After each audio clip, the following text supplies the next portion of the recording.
Good morning, good afternoon, good evening. Welcome to Weekly News. My name is Pilebeje, coming to you live in Wuhan.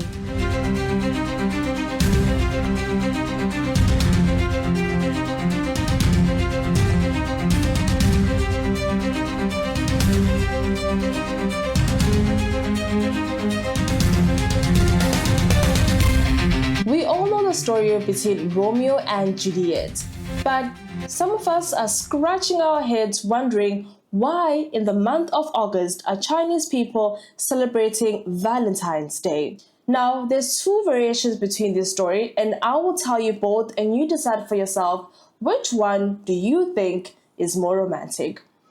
This story follows a cowherd who has a friend which is an ox, and a beautiful fairy who lives in heaven. Now it is said to believe that this fairy descended from heaven right to the mortal world. And of course, it was love at first sight. This love blossomed and they bore 2 children. Now, later, the Queen Mother found out about this forbidden love and she demanded that the fairy return back to heaven. And of course, we all know how it goes. They never see each other again. But fortunately for the magpies, they were so touched and moved by this that they created a bridge for the fairy and the cowherd to meet once a year. And that is the 7th day of the 7th lunar month. And of course, it is romantic, cliche, and undeniably beautiful. But there's a second variation of the story, and it doesn't go as quite as we may believe.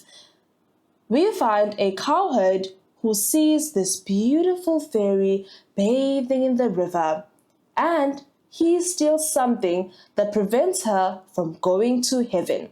Some may argue it's romantic, he just wanted to be with her, but others may argue that's a bit selfish. But the story goes on and the fairy cannot return to heaven. So they eventually fall in love and they bore 2 beautiful children. Again, the Queen Mother found out and she forbade her from seeing or going to the mortal world again.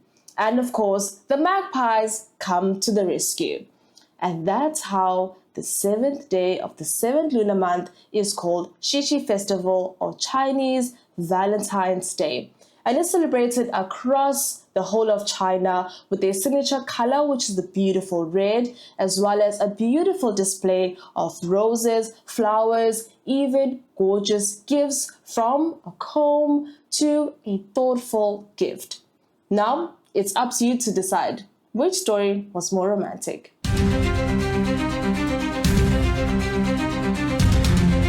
Thank you for joining us on another episode of Weekly News. We're excited to hear what do you think of the story about Chinese Valentine's Day.